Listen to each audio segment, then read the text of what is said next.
नमस्कार, lead India के इस वीडियो में आपका बहुत बहुत स्वागत है। दोस्तों, आज के इस वीडियो में मैं आपको समझाऊंगा कि रेप केसेस अगर फॉल्सली आपके ऊपर इम्प्लीकेट किए गए हैं तो आप अपने आप को कैसे बचा सकते हैं। रेप केसेस में किसी व्यक्ति का नाम आ जाए, चाहे आप इन्वॉल्व हो नहीं इन्वॉल्व हो, तो अपने आप में ये इतनी शर्मिंदगी की बात है कि अगर आप मान लीजिए कि आप निर्दोष हैं, आपका कोई दोस्त नहीं है, लेकिन आपको कोई कह रहा है कि आपके ऊपर जो सेक्शन लगा हुआ है वो 376 आईपीसी का सेक्शन लग गया है और रेप के मामले में आप एक्यूज हो, तो अपने आप में बहुत बड़ी शर्मिंदगी हो जाती है।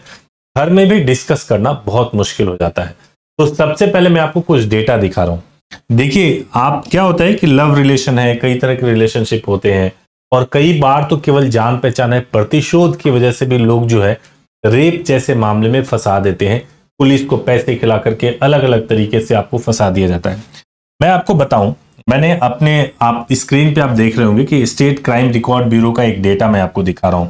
इस डेटा के हिसाब से ये 2018 का डेटा है। 2018 में 1310 लोगों के ऊपर जो है एफआईआर रेप के केस में 376 में हुआ, लेकिन कन्विक्शन जो हुआ इसमें केवल 520 लोगों का कन्विक्शन हुआ। तो ये आपको साफ दिख रहा है कि किस प्रकार से रेप के मैटर में फंसाया जाता है। दूसरा, आप देखिए, ये 2018 का है, जबकि 2019 में अगर देखेंगे तो 536 का कन्विक्शन हुआ, जबकि एफआईआर जो हुआ था वो 1392 लोगों पे हुआ था। 2020 में देखेंगे तो 1391 पे एफआईआर हुआ और 594 पे ये साबित हो गया कि ये फॉल्स केस था। ये आपको जो मैं इधर दिखा रहा हूँ ये फॉल्स केस का है। जबकि आप वही अगर आप देखेंगे कि कन्विक्शन का अगर आप देखेंगे तो 685 में से केवल 148 लोग कन्विक्ट हुए, 708 में से केवल 102 कन्विक्ट हुए, 145 में से केवल 31 कन्विक्ट हुए। ये ईयर वाइज है, 2018, 19 और 20 का।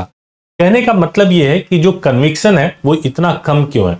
उसकी वजह ये है कि प्रेम संबंध है या फॉल्स एलिगेशंस लगा दिया गया, रेप का केस रजिस्टर्ड करा दिया गया और करा करके किसी तरीके से कोशिश किया गया कि जो अक्यूज पर्सन जिसका नाम एफआईआर में है उनको किसी तरह से सजा दिला दिया जाए और उस परेशानी में कुछ पैसे वगैरह ऐंठ लिए जाए। तो अगर आप किसी ऐसे सिचुएशन में ट्रैप हो गए हैं और आपको टेंशन है कि आप कैसे निकलेंगे, घर परिवार कहीं पर भी बात नहीं कर पा रहे हैं, तो बिल्कुल घबराने या परेशान होने की जरूरत नहीं है।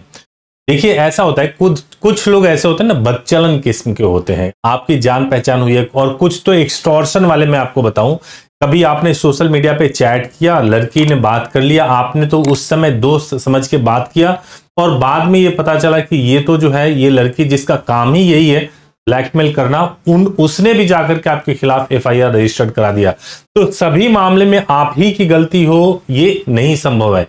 सभी मामले में एफआईआर अगर खाली आपके ऊपर 376 का हो गया है तो आप ही गलती हैं, ऐसा बिल्कुल नहीं होता है। आप निर्दोष भी हो सकते हैं, आपके ऊपर फॉल्स चार्जेस भी लग सकते हैं, आपके सर्कमस्टांसेस अलग हो सकते हैं और उसके आधार पे आपको तुरंत इमीडिएटली बरी भी कराया जा सकता है, आपके ऊपर से एफआईआर को हटवाया भी जा सकता है। अगर रेप चार्जेस लगे हैं तो क्या क्या ऑप्शन है हमारे पास में लीगली, वो मैं आपको बताने जा रहा हूं। देखिए, सबसे पहला चीज और इंपॉर्टेंट है, फोरमोस्ट इंपॉर्टेंट है, वो ये है कि आपको जो है ना अपने सारे एविडेंस साथ में रखने चाहिए। आप देखो क्या होता है कि आप मान लो कि आप मोबाइल पे चैट कर रहे हो, व्हाट्सएप पे चैट कर रहे हो या अलग अलग तरीके से चैटिंग हो रही है, फोन पे कन्वर्सेशन, अगर जैसे भी आपको डाउट हो जाता है, जैसे भी आपको लग जाता है कि थोड़ा भी डाउटफुल है, तो सारे चैटिंग्स, रिकॉर्ड्स, फोन कॉल्स ये आपको संभाल के रखना चाहिए, बहुत काम आता है। जो सबसे इंपॉर्टेंट चीज ये है कि कई बार लोग ऐसा करते हैं कि वो लीनियंट हो जाते हैं, वो सोचते हैं छोड़ो क्या हो गया, लड़की को जब कराना होगा कराएगी, या वो केवल धमकी दे रही है, नहीं कोई एफआईआर कराएगी। लेकिन मेरा ये कहना है, अगर आपको कैसे भी ये लगता है, आपको कैसे भी ये अंदाजा हो जाता है कि लड़की धमकी नहीं दे रही है, कल को ये एफआईआर करवा सकती है या धमकी तक भी बात आ गई है, तो आपको तुरंत काउंटर एफआईआर कराना चाहिए, तुरंत काउंटर एफआईआर कराना चाहिए, क्योंकि ये बहुत जरूरी स्टेप होता है। और अगर आपने एफआईआर या कंप्लेंट करा दिया है तो आपको बहुत हेल्प मिलेगा अगर आपके ऊपर कोई फॉल्स एफआईआर हो जाए तो। इसके बाद से मान लीजिए कि ये दो चीजें आपने नहीं कराई है या फिर एक आपने काउंटर एफआईआर भी नहीं कराया है, तो हमारे पास क्या रास्ता होता है कि हम जो है नेक्स्ट स्टेप लें। नेक्स्ट स्टेप ये होता है कि हम 438 सीआरपीसी का सेक्शन है, 438 के तहत हम कोर्ट में जा सकते हैं और एंटीसिपेटरी बेल की मांग कर सकते हैं। एंटीसिपेटरी बेल का मतलब ये होता है कि एफआईआर मान लीजिए मेरे खिलाफ रजिस्टर्ड हो गया है और मुझे अंदेशा है कि मेरी गिरफ्तारी हो सकती है, तो ऐसी परिस्थिति में हम कोर्ट में जाएंगे और कोर्ट में उसी एफआईआर के बिहाफ पे हम कोर्ट को बताएंगे कि ये एविडेंस है, ये मेरी चैटिंग होती थी, हम दोनों ऐसे ऐसे कंडीशंस में थे, लड़की ने झूठा मेरे ऊपर एफआईआर करा दिया है और झूठा एक्यूजेशन है मेरे ऊपर, मैं एंटीसिपेटरी बेल के लिए कोर्ट से प्रेयर कर रहा हूं। ऐसा जब आपके वकील साहब प्रेयर करेंगे तो बहुत चांसेस है कि आपको बेल मिल जाएगा। मान लीजिए आपको बेल मिल गया तो बेल मिलने से मैटर खत्म नहीं होता।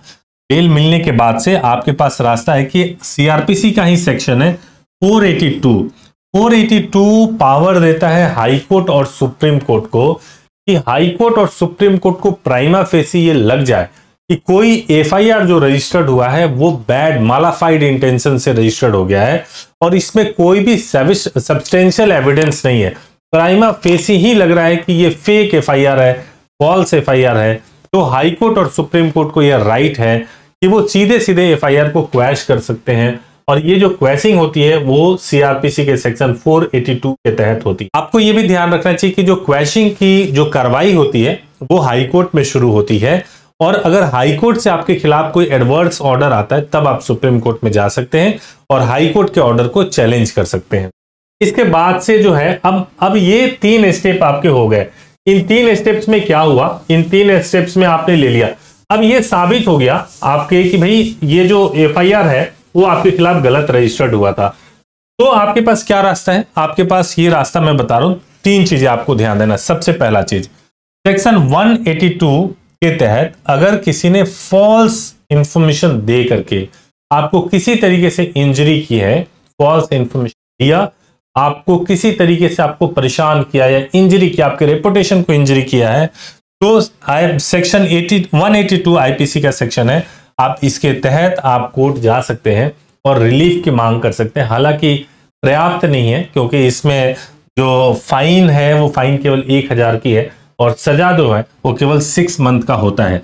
बट आपके पास ये प्रोविजन है कि आप इस सेक्शन के तहत आप कोर्ट जा सकते हैं और कोर्ट में जा करके आप कोर्ट से डिमांड कर सकते हैं कि आपको इंजरी हुई है और उसके लिए आप मांग कर सकते हैं, इसके बिहाफ पे कंपनसेशन की भी मांग कर सकते हैं। इसके अलावा अगर ये प्रूफ हो जाए कि जो चार्जेस लगाए गए थे आपके ऊपर वो चार्जेस फॉल्स हैं, वो चार्जेस ही गलत लगाए गए थे। देखिए, एक तो हुआ कि चार्जेस सही है लेकिन जो इंफॉर्मेशन उसमें दिया गया वो गलत है, तो उसके लिए मैंने आईपीसी का सेक्शन 182 बताया। दूसरा चीज कि पूरा का पूरा चार्ज ही गलत है, यानी कि ये जो 376 रेप का जो चार्ज लगाया गया था ये पूरा गलत है। अगर ऐसा हो जाए तो इसमें 6 साल तक की सजा हो सकती है और फाइन हो सकता है। तो अगर 211 के तहत अगर कन्विक्शन हो जाए, आप गए कि भाई इन्होंने फॉल्स चार्जेस लगाए तो 2 इयर्स की पनिशमेंट हो जाती है और 2 इयर्स की पनिशमेंट के साथ साथ फाइन भी लगाया जा सकता है। एक और इंपॉर्टेंट सेक्शन है जो आपको जानना चाहिए, वो सेक्शन है, इसमें मैंने आपको बताया था 182 में कि 6 मंथ का हो सकता है प्लस फाइन हो सकता है, फाइन अप टू, और इसमें जो है आपका 211 इसमें 2 इयर्स का प्लस फाइन हो सकता है। इसके अलावा डेफेमेशन का जो केस है, डेफेमेशन में जो है डेफेमेशन भी फाइल कर सकते हैं अगर फॉल्स केस आपके ऊपर हो गया है। तो डेफेमेशन आईपीसी का सेक्शन जो है 499 से लेकर के 502 तक डील करता है। अब ये अलग अलग सेक्शन का मतलब क्या है, आपने कैसे किसी का मानहानि कैसे किया, क्या आपने शब्दों से बोल करके किया, रिटेन में किया है, कैसे किया है, उसको अलग अलग सेक्शन जो 499 से लेकर 502 तक डील करता है। ये क्रिमिनल ऑफेंस होता है और इसमें भी सजा हो सकता है। तो अगर आपके ऊपर 376 या रेप का फॉल्स चार्ज लगाया गया है, डरिए मत, घबराइए मत, शर्मिंदा मत होइए, आप एक सही लॉयर को, सही लॉ फर्म को अप्रोच कीजिए ताकि आपको न्याय मिल सके। उम्मीद है इस वीडियो से आपको बहुत क्लियरिटी मिली होगी। Thank you so much for watching this video. ऐसे ही लीगल सब्जेक्ट्स के लिए चैनल को जरूर सब्सक्राइब कीजिए, बेल आइकन प्रेस कीजिए ताकि आपको लेटेस्ट लीगल सब्जेक्ट से वीडियो मिलते रहे। Thank you so much.